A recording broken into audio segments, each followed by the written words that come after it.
Radhe Radhe everyone. तो कैसे आप सभी, आई होप आप सब बिल्कुल बढ़िया होगे। तो कल जो मैंने वीडियो डाली थी काउंसलिंग से रिलेटेड, आगे का जो भी एडमिशन प्रोसेस रहता है, उसमें कुछ बहुत सारे डाउट्स थे जो बहुत कॉमन डाउट्स थे, मोस्टली स्टूडेंट्स के द्वारा पूछे गए थे।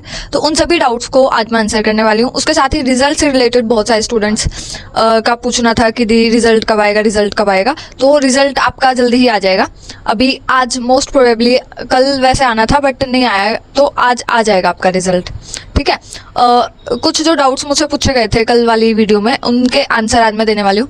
डॉक्यूमेंट से रिलेटेड थे कुछ डाउट कि दी हमारे डॉक्यूमेंट कॉलेज में सबमिट है तो हमें अब क्या करना है, और उसके अलावा भी बहुत सारे डाउट्स थे। एक डाउट था कॉलेज से रिलेटेड, लाइक पर्टिकुलर कॉलेज पे वीडियो बना दो। उसके अलावा फीस से रिलेटेड भी थे कि दी नर्सिंग की फीस होती है 20,000, तो पैरामेडिकल एंड फिजियोथेरेपी में गवर्नमेंट में कितनी फीस होती है, टोटल गवर्नमेंट कॉलेजेस कितने हैं हरियाणा में नर्सिंग के लिए, और उसके अलावा अदर कोर्सेज पे भी बहुत सारे डाउट्स थे जिन्हें मैं इस वीडियो में लेने वाली हूँ। तो वीडियो को कंप्लीट देखना अगर आपने भी कल वाली वीडियोज़ में डाउट्स पूछे हैं तो। ठीक है। सबसे पहला जो डाउट था वो डॉक्यूमेंट से रिलेटेड था, कास्ट सर्टिफिकेट से रिलेटेड। तो मैं बता देती हूँ आपको, बहुत सारे स्टूडेंट्स इस चीज़ में कंफ्यूज हो रहे हैं कि हमें कास्ट सर्टिफिकेट जो अपडेट करवाना है वो कौन सा अपडेट करवाना है, लाइक किन किन स्टूडेंट्स को कास्ट सर्टिफिकेट की ज़रूरत है। तो देखो, अगर आपने किसी भी कैटेगरी से अप्लाई किया है जनरल को छोड़ के, क्योंकि जनरल वालों को कास्ट सर्टिफिकेट नहीं चाहिए होता है। अब उसके अलावा अगर आपने SC, ओबीसी में भी BC A BC B से अप्लाई किया है, PWD कैटेगरी से अप्लाई किया है, तो आपको कास्ट सर्टिफिकेट की जरूरत पड़ेगी। EWS वालों को इनकम सर्टिफिकेट की जरूरत पड़ती है। ठीक है। तो ये सर्टिफिकेट्स हैं। अब इन्हें अपडेट किसे करवाना है, तो आप किसी भी कैटेगरी से हो, किसी कैटेगरी से आपने अप्लाई किया है जनरल को छोड़ के, तो आपको कास्ट सर्टिफिकेट अपडेट करवाना है। अप्रैल के बाद अपडेटेड होना चाहिए इसी ईयर में। ठीक है। अगर नहीं करवाया तो करवा लेना अभी। ये था कास्ट सर्टिफिकेट से रिलेटेड। नेक्स्ट है दी INC एफिलिएटेड कॉलेज से ही नर्सिंग करना या इस कॉलेज में एडमिशन लेना जरूरी है क्या? तो यस, बहुत ज़रूरी है, स्पेशली उन स्टूडेंट्स के लिए जो नर्सिंग में आते ही इसलिए हैं कि हमें फॉरेन में जाना है, फॉरेन में जॉब करनी है, तो हम यहाँ से नर्सिंग के थ्रू जाना चाहते हैं, क्योंकि फॉरेन में नर्सिंग का बहुत अच्छा स्कोप है और बहुत ज़्यादा डिमांड है। तो जो स्टूडेंट्स नर्सिंग करके फॉरेन में जाना चाहते हैं उनके लिए बहुत ज़रूरी होता है INC एफिलिएटेड कॉलेज से ही नर्सिंग करना, क्योंकि फॉरेन जाने के लिए जब आप वीज़ा वगैरह अप्लाई करते हो तो वहाँ पे कॉलेज भी देखा जाता है और वो INC एफिलिएटेड होना चाहिए।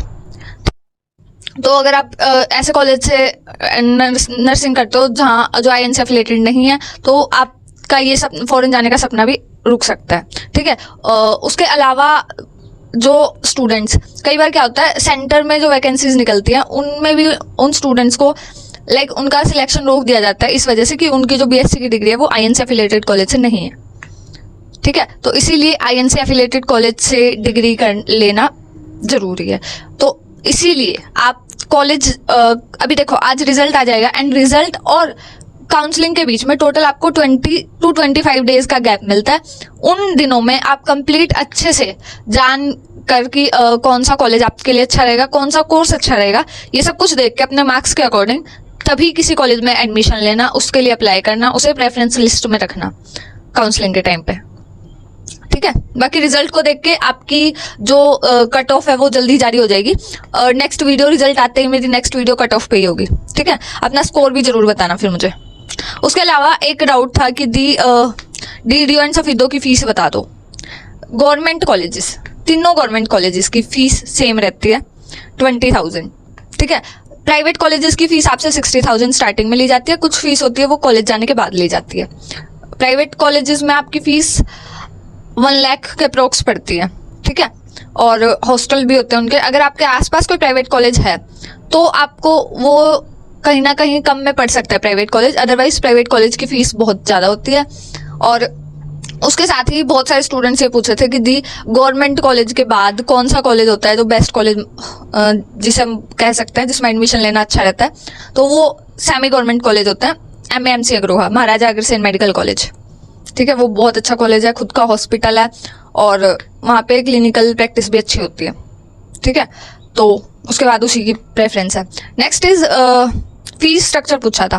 तो देखो, BSc नर्सिंग गवर्नमेंट के लिए बता रही हूँ मैं अभी, क्योंकि प्राइवेट का वेरी करता है।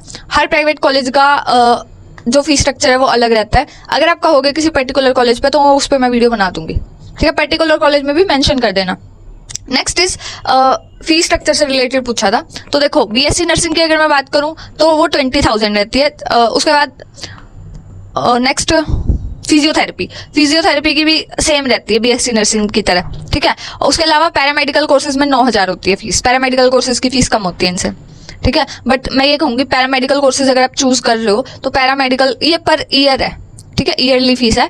पैरामेडिकल कोर्सेज में भी देख लेना किस पैरामेडिकल कोर्स के स्कोप ज़्यादा है। और बहुत सारे स्टूडेंट्स हैं जो फिजियोथेरेपी के बारे में सोच रहे हैं, तो मैं तुम्हें एक चीज़ बता देती हूँ, नर्सिंग के बाद जिस चीज़ में ज़्यादा स्कोप है वो पैरामेडिकल है, ठीक है।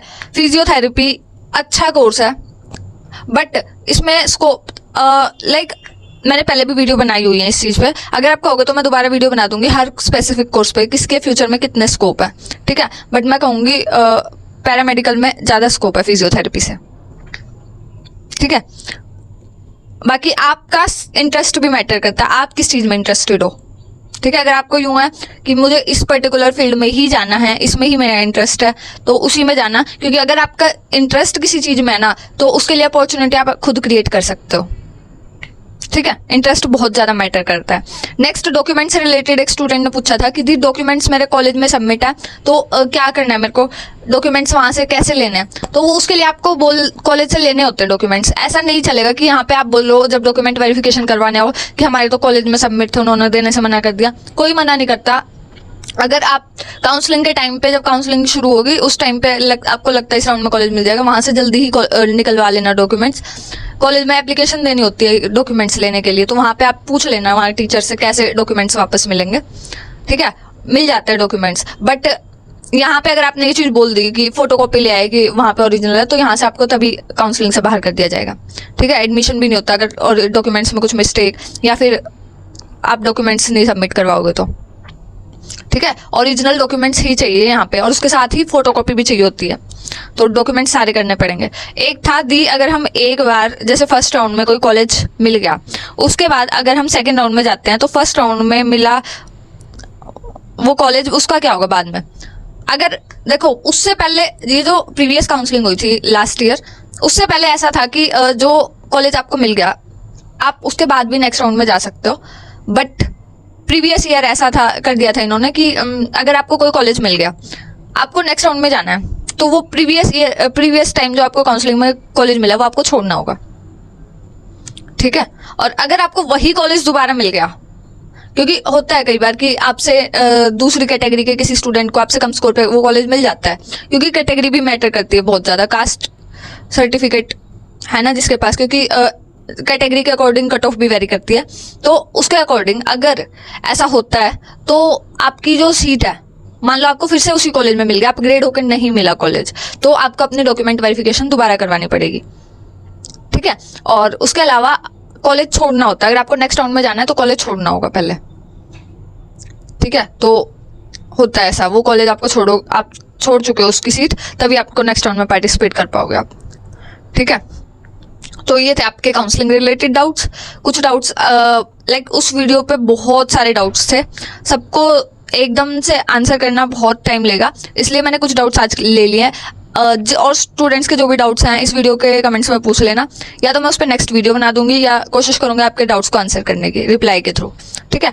और रिजल्ट आज आ जाएगा आपका, बहुत अच्छा आएगा, चिंता मत करना। आई नो अभी बहुत डर लग रहा होगा, इट्स टू कॉमन। रिजल्ट से पहले सबको एंग्जाइटी फील होती है। बहुत सारे स्टूडेंट्स के तो कल कमेंट्स आ रहे थे कि दी आज रात नींद ही नहीं आएगी, बहुत डर लग रहा है, तो इट्स ओके, बहुत अच्छा रिजल्ट आएगा, घबराओ मत। अपना रिजल्ट कमेंट्स में ज़रूर बताना क्या स्कोर रहा आपका। कट ऑफ पे भी जल्दी वीडियो मिल जाएगी आपको। बाकी आपको नेक्स्ट वीडियो किस टॉपिक पे चाहिए ये भी कमेंट्स में बता देना, ठीक है। आईएनसी एफिलिएटेड कॉलेज पे बहुत सारे स्टूडेंट्स के कल भी कमेंट्स आए थे, तो वो नेक्स्ट वीडियोस पे डल जाएगी, ठीक है। बाकी मिलते हैं नेक्स्ट वीडियो में। Till then bye bye, take care guys, Radhe Radhe.